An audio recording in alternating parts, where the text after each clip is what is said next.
Salam dan salawat semoga selalu tercurah kepada Nabi besar Nabi Muhammad SAW beserta seluruh keluarga, sahabat dan pengikutnya hingga di akhir zaman. Ibu Deputi Gubernur Senior Bank Indonesia, hadirin yang berbahagia. Secara umum, kinerja ekonomi Kalimantan Timur pada tahun 2021 masih berada dalam tren perbaikan. Laju pertumbuhan ekonomi sedikit bertahan disebabkan oleh permintaan global terhadap batu bara yang terkonstruksi di tengah harga yang masih tinggi.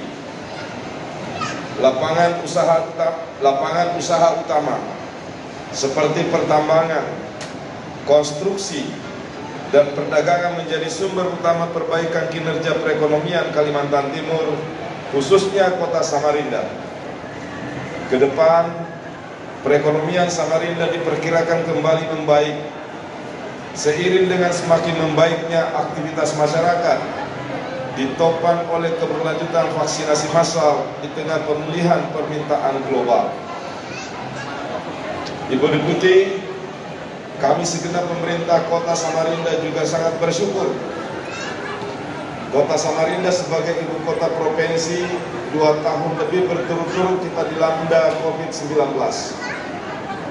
Sebelum COVID, pendapatan asli daerah Kota Samarinda itu kurang lebih sekitar 380 miliar.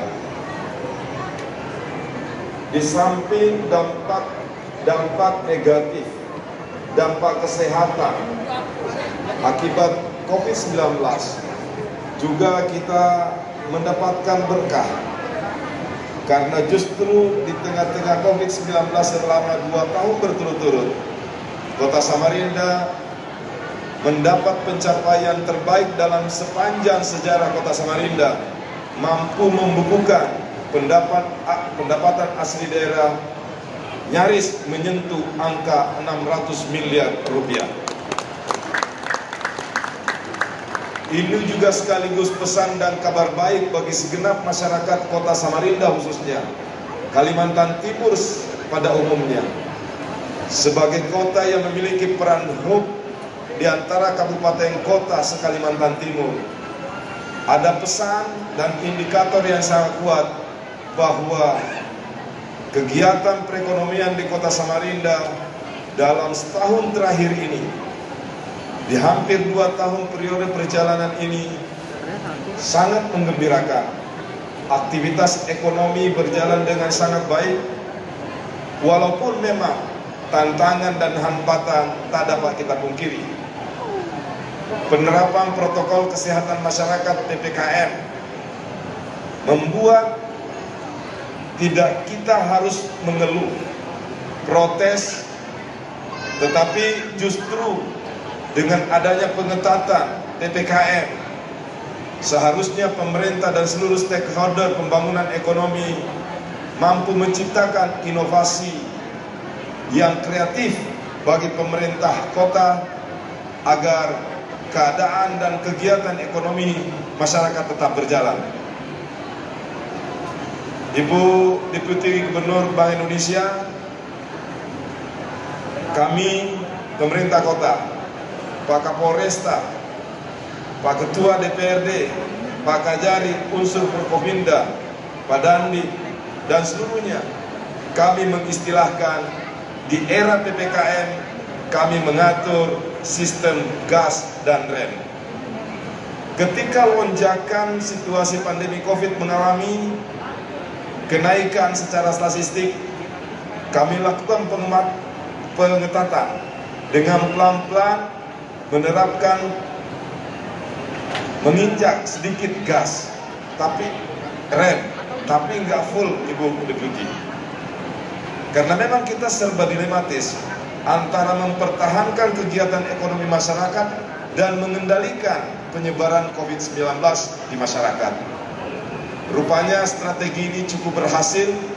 Itulah yang membuat salah satu indikatornya bersyukur karena tentu ini tidak saja keberhasilan bagi seluruh unsur Forkominda, stakeholder seperti Bank Indonesia, perbankan, dan pelaku ekonomi, tapi juga ini merupakan bukti bahwa tingkat kepatuhan bagi masyarakat pada PPKM dan inovasi bagi masyarakat bagi kegiatan ekonominya juga dapat diindikasikan berjalan dengan sangat baik dan sukses.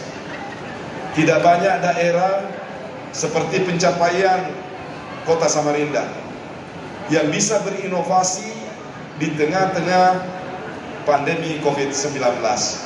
Sekali lagi kami bersyukur, dan pada mimbar yang sangat berbahagia ini kami juga ingin menyampaikan apresiasi dan terima kasih sebesar-besarnya kepada seluruh warga Kota Samarinda yang terus percaya pada pemerintah, yang terus bisa mengikuti kebijakan-kebijakan dari pemerintah nasional hingga daerah, sehingga memungkinkan kita bisa melaksanakan pengantisipasian penyebaran COVID di satu sisi, tapi juga sama-sama membangun ekonomi secara kreatif, sehingga keberlanjutan pembangunan ekonomi di daerah juga dapat terjamin dengan baik.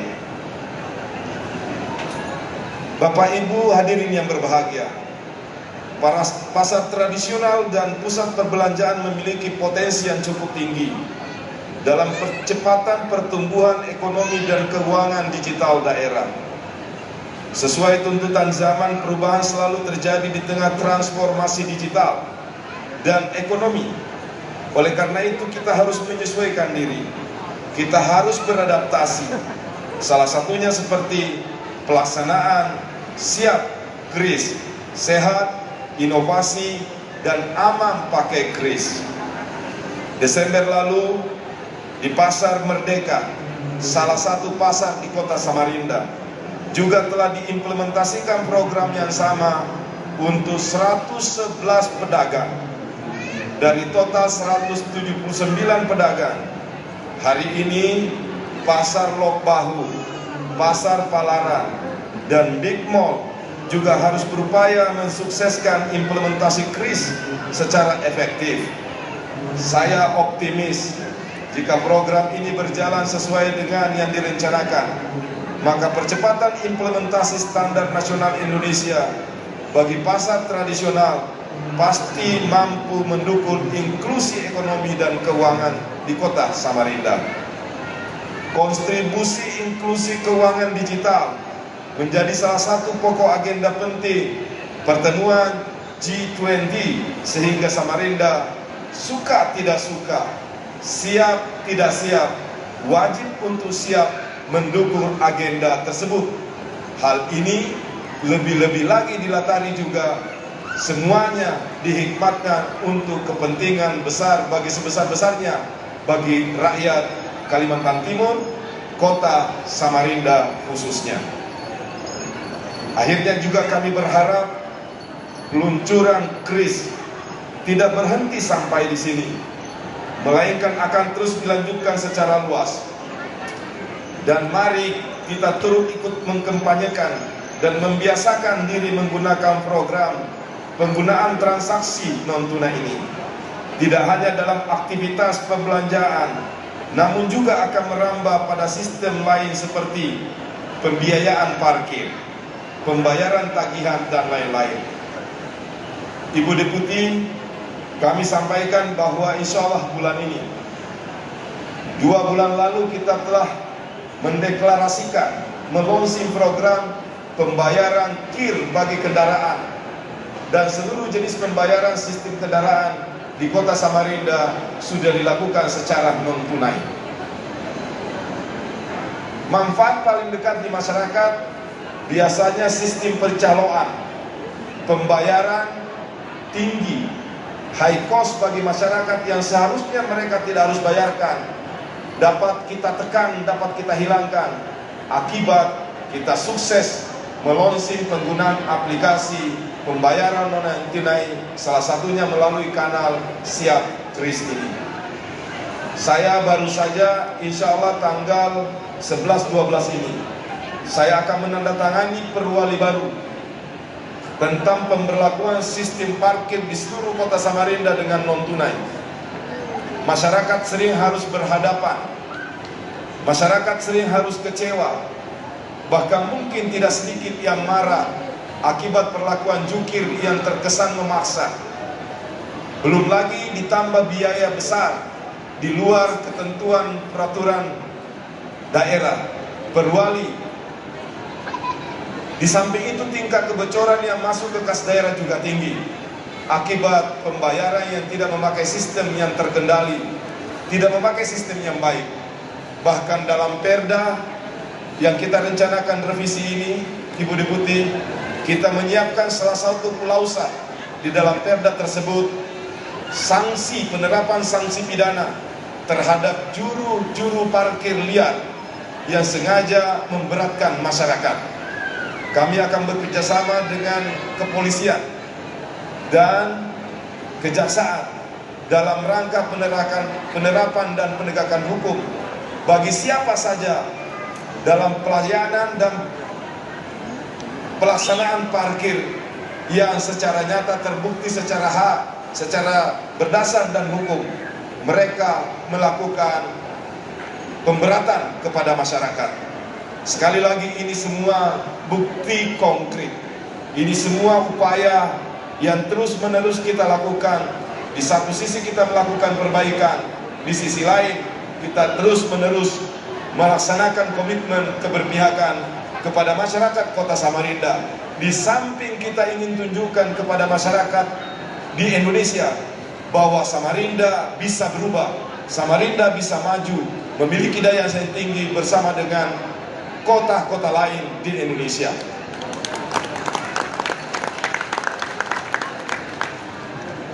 Tadi juga sebelum ke sini sempat berbincang secara singkat dengan Ibu Deputi. Di tengah-tengah hadir beberapa pejabat utama kami, Bu. Tidak hanya sistem pembiayaan, tapi juga semua sistem penerimaan daerah sudah dilakukan secara non tunai. Dan ini yang membuat salah satu yang mendapat Samarinda ganjaran nasional terbaik se-Kalimantan, dan insya Allah 10 besar se-Indonesia. Ibu Deputi, salah satu informasi penting tambahan yang perlu saya sampaikan, sekaligus saya sampaikan kepada masyarakat akibat kita bisa bekerja sama dengan baik. Pasar Merdeka yang saya sebutkan di pertengahan sambutan tadi, insya Allah bulan Juni ini akan mendapatkan predikat pasar terbaik nasional untuk 3 kategori. Pertama, pasar paling sehat, tidak mengandung zat-zat adiktif yang membahayakan bagi kesehatan, tidak memakai formalin, tidak ada pedagang yang memakai formalin. Pasar sehat. Yang kedua, pasar yang memiliki akurasi timbangan yang sangat presisinya tinggi, tidak ada kecurangan, dan pasar pertama di Kota Samarinda yang menerapkan sistem pembayaran baik pada pedagang maupun pada pengunjung untuk non tunai. Demikian, Ibu Deputi, kami tak henti-hentinya meminta dukungan dari khususnya Bank Indonesia dalam implementasi kebijakan nasional digitalisasi sistem pembiayaan kita di daerah. Semoga dengan adanya pemberlakuan sistem pembayaran non tunai dapat nantinya lebih mendorong peningkatan usaha, sehingga perekonomian rakyat akan menunjukkan tren yang positif. Semoga apa yang kita laksanakan hari ini bernilai ibadah dan mendapat ridho dari Allah SWT, Tuhan yang Maha Esa. Izinkan pada kesempatan ini sebelum saya akhiri, saya pergunakan untuk juga menyampaikan Taqabbalallahu minna wa minkum minal aidin wal faizin. Mohon maaf lahir dan batin. Billahi taufiq wal hidayah. Wassalamualaikum warahmatullahi wabarakatuh. Om Santi Santi.